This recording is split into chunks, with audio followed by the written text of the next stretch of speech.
Welcome to the Foresight Health Roundup podcast, Foresight Health's podcast series for healthcare revolutionaries. Outcomes matter, customers count, and value rules. Hello again, everyone. This is Dave Burda, news editor at Foresight Health. It is Thursday, August 20th.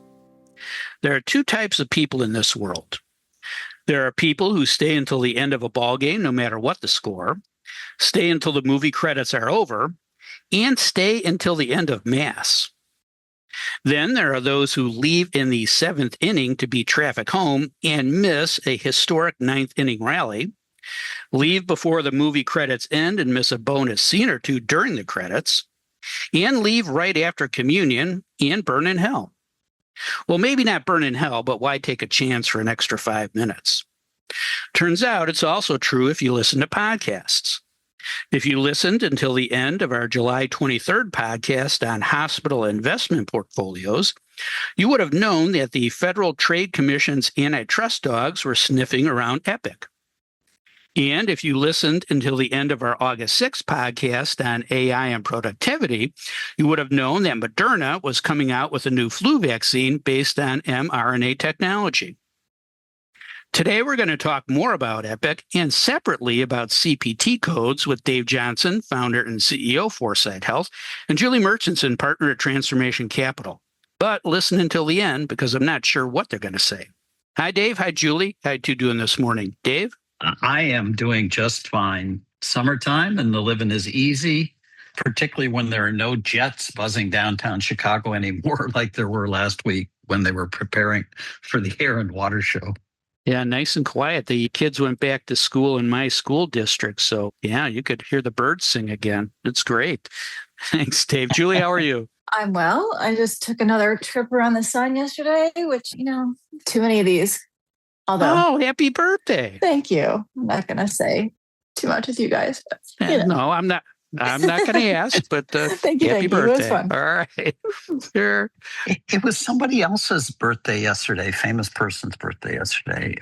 Bill Clinton. Bill Clinton, right. Oh, yeah. He's way older than you and Tipper Gore, so. by the way. I mean, they shared a birthday, so big day.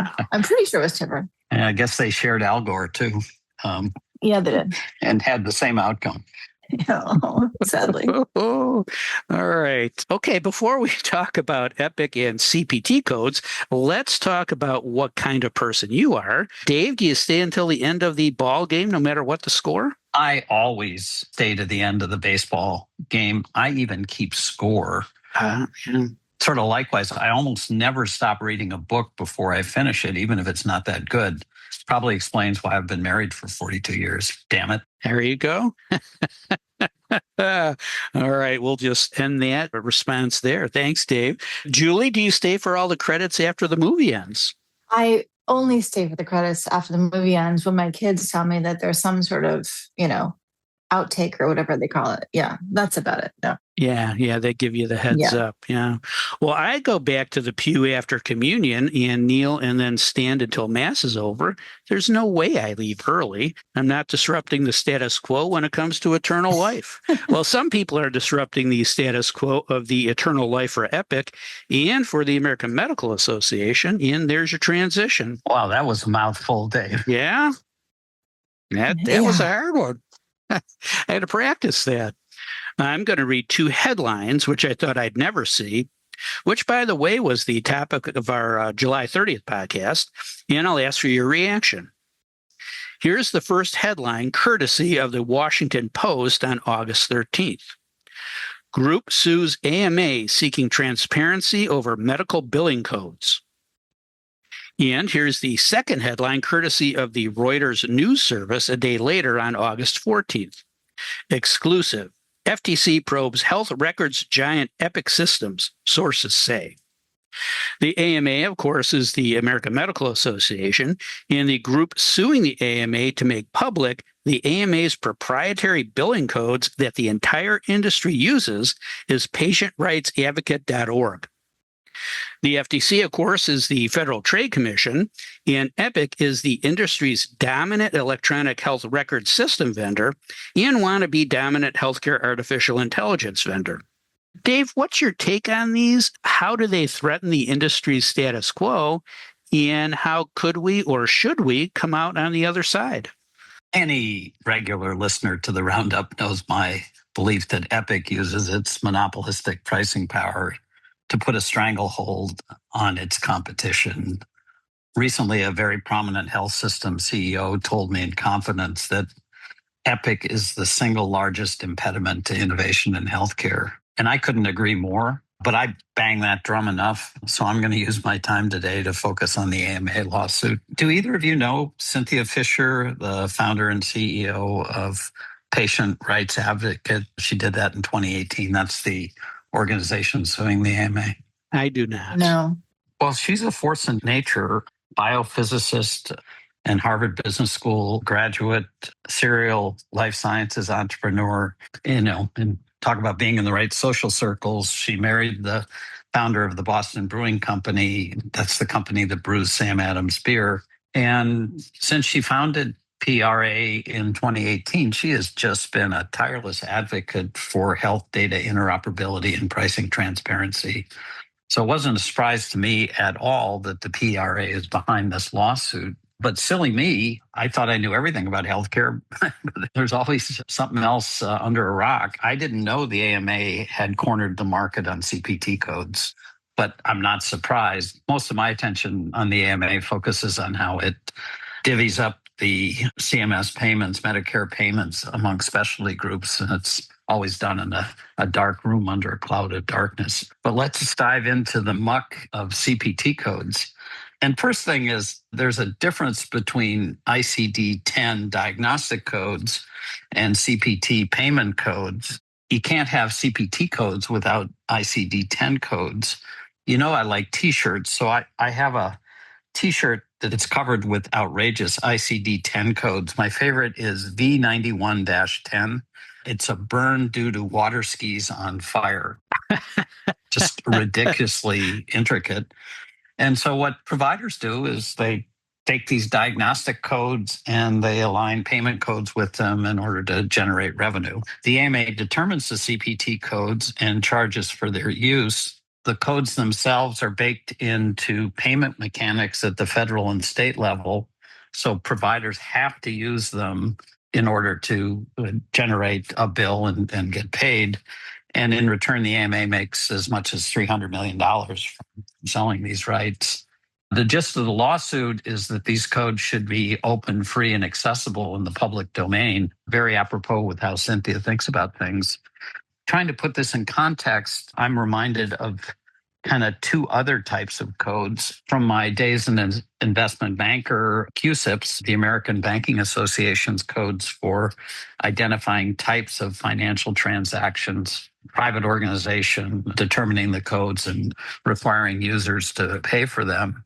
And the second is various kinds of building codes produced by private organizations. You can think of fire codes that are developed by these private organizations and then baked into regulations. The CPT codes have both features. They're privately developed and sold, and they're also baked into law. That should make PRA's case stronger. Of course, the AMA is going to argue that it can't afford to maintain the codes without selling access to them. That's essentially what the courts are going to decide one way or the other. But this whole process obscures the elephant in the room, which is just the ridiculous complexity and opaque character of healthcare pricing and payment mechanics. It allows intermediaries like the AMA to not only prosper, but to profiteer. And the whole who gets how much for providing which services to whom is the soft and very ugly underbelly of U.S. healthcare. It also happens to be the force that's allowed Epic to rise to its market dominance. See what I did there? Yeah, good connection. Good segue. I like Yeah, I'm going to end. I have a T-shirt. It's got the pi sign screaming "Get real" at the square root of -1 that responds "Be rational." And when it comes to healthcare pricing and transparency in the United States, we have to get real and be rational before the system causes even more harm to our people and our economy. I just read that the AMA came out with new CPT codes for obstetrics care. Instead of one code for a global delivery of a baby, now everything is a la carte. So, and it'll be cheaper, right? It'll be cheaper because of that. Right. Yeah. Just like the toppings on my pizza, right?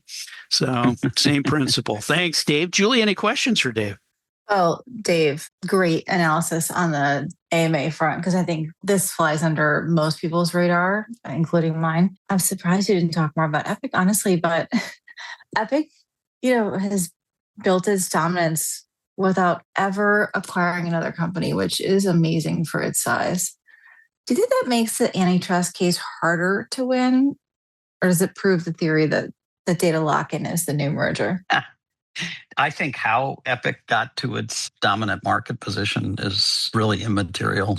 Most of the time, monopolies become monopolies by acquisition, as you're talking about, but it's the ability to control pricing, to exercise monopoly pricing power that's the real determination. And when you get into the mechanics of how Epic operates in the marketplace, it appropriates intellectual property from companies through its app orchard and its contracts. It doesn't negotiate on price with clients, and it charges very high fees and then provides free, quote unquote, free added on services that are often suboptimal, usually suboptimal, which prevents competitors from coming into the marketplace. So if Epic acts like a monopoly and quacks or threatens like a monopoly, it's a monopoly. Thanks, Dave. Okay, Julie, it's your turn. What was your reaction when you saw these two stories break? How do they disrupt the status quo? And what outcome would you like to see when the dust settles? Well, my reaction with Epic in particular was elation. Because as you know, I sent this to you on a Sunday morning and you weren't the only one I sent it to. I think I spent some quality time copying that article into my text strings. So, I have a little disbelief that it took this long, to be honest. But a lot of disbelief also to see the headline. It was shocking. On the AMA front, I have to agree with Dave. I didn't quite realize the control they had and the amount of money that they were making. And just frankly, I'm still trying to reconcile what is appropriately their role versus highway robbery versus, the way they've institutionalized so much of our infrastructure issues around physician dominance and fee for service. It's quite something when you really dig into it. So thank you, Dave. I think what you just did was helpful. Both these institutions have operated for decades, like the laws of market gravity don't apply to them. So it's been a week. Listen, the fact that the AMA pulls in north of $300 million a year as a private trade association, charging doctors, hospitals, vendors to speak the language that the government requires them to speak. It's very different, I think, than the way the government interacts with other expert organizations that create pieces of the payment structure. It's amazing the control that they actually have been able to wield with this. And on the Epic side, I don't know, we've talked about this so much. Dave, they're not even a company that has grown. They've just simply become the infrastructure. It's not like really many other industries, except you can think about the Visa network and really large scale networks that are sort of akin to Epic in the degree to which it's just everywhere. So this is pretty startling in some ways. The status quo question, Dave, this patient rights advocate isn't just asking the court for a favor. Dave, as you talked about, they're arguing that the CPT can't be both law and proprietary at the same time. So it seems that the government has a pretty logical question in front of them, and it'll be interesting to see if the AMA can get away with what's happening. I don't know that this much light could be shown on something and have it remain the same. And back to the Epic side, I think the FCC isn't just poking. I think they've done a lot of work. And I've heard this from people throughout the industry that they have really started to look at where have they gone after interoperability in the past and where are they taking swipes now at Epic based on the APIs and certain places in the tech stack where they can actually really prove the point around interoperability. And if you pair this with the executive departures and the AI strategy doubts, I know you've got a company that's entering its highest visibility moment this week. It was really, Yeah. It was great to see the timing. I mean, Epic's got a lot on their plate right now. So I don't think I've seen them in this much hot water in a long time. So, I don't know what happens when the dust settles, to be honest with you. I hope on the Epic side, I want to see interoperability theater in a way that we haven't seen it, in a way that people actually understand, because nobody with subpoena power was checking the math on how Epic talks about its interoperability, and somebody finally is. So it's great to see. I think a lot of emails are being deleted right now in a lot of different offices. Thanks, Julie. Dave, any questions for Julie? Well, Dave, you know what the difference between email and true love is, right? I don't. Tell me. Email lasts forever. They will be fine. Julie, that was great. You did mention that Epic had its big user group meeting this week. It ends today. And it is August when state fair attendees in Wisconsin and other Midwestern states can eat deep fried butter and other equivalent culinary delights. In a play on all this corn, Epic's conference theme this year was Meet Me at the Midway, with the tagline that the UGM is the closest thing to the future on a stick. Ba-da-dum. It really is amazing what people eat at these state fairs. In her keynote address on Tuesday, Epic founder and CEO Judy Faulkner stayed resolutely on message, only talking about the company's product roadmap and client accomplishments. No mention of the recent high-level departures, nor the rumored FTC probe. Disappointing, but not a surprise. Julie, I'm going to let you do some play acting here. If you were Judy, how would you have handled these twin and probably related crises, the departures and the FTC probe? I don't know if I could ever imagine playing Judy Faulkner on TV. It'd be kind of fun. Listen, I'm actually shocked that she didn't lean into like two big pieces of this in very quick statements: strategy, succession. And, as a CEO, you shouldn't have to acknowledge lawsuits. That companies get sued all the time. But this is perhaps the biggest and most meaningful lawsuit that has come out, or investigation, right, that's come out against a company that, Dave, to your point, has been a big lead up. So I would have leaned into strategy and leaned into their leadership and interoperability, and their, that they don't engage in anti-competitive behavior, and, pivot hard into the product from there. Like, just reinforce that strategy. And on the leadership, I mean, it's almost weird, not to mention, especially companies don't have to acknowledge big leadership changes. They don't. But she's 80 something. So I would have spun this up into succession and spun this into, reorganizing Epic so it's built to last, to live forever, right? So I don't know why she didn't actually just lean into that a little bit too. Again, quick hits, reinforcing message, move on. Missed opportunity, plus no danger of affecting share price. Really, really interesting. That's great, Julie. Thank you. Well, I'm rooting for the protagonist in each story, and I'm going to stay until the very end to see how it turns out. So hope you guys stay with me. This time, yes. Now let's talk about other big healthcare news that happened this week. Julie, what else happened that we should know about? Well, we are seeing a little bit of activity on the M&A front. R1, that is not a company that has grown up organically. It's been through plenty of M&A, is acquiring Humata, which is Jeremy Fries's business. And this is his second time at bat. So congrats, Jeremy. Interesting to see R1 in action. And that's what, AI and prior authorization, I think. Yeah. No, that's interesting.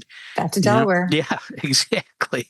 Dave, what's your big healthcare news of the week? Zeke Emanuel and some co-authors, included Phenid Coslaw, published a commentary in JAMA that indicated AI alone is more effective than AI with doctors, basically debunking this whole idea that doctors in the loop will yield better solutions. What if they're right? Yeah. And what does it mean? I read that. And there go the CPT codes. Right? So if AI could do that instead of doctors. Thanks, Dave. And thank you, Julie. That is all the time we have for today. If you'd like to learn more about the topics we discussed on today's show, please visit our website at foresightshealth.com. You also can subscribe to the Roundup on Spotify, Apple Podcasts, YouTube, or wherever you listen to your favorite podcasts. Don't miss another segment of the best 20 minutes in healthcare. Thanks for listening. I'm Dave Burda for Foresight Health.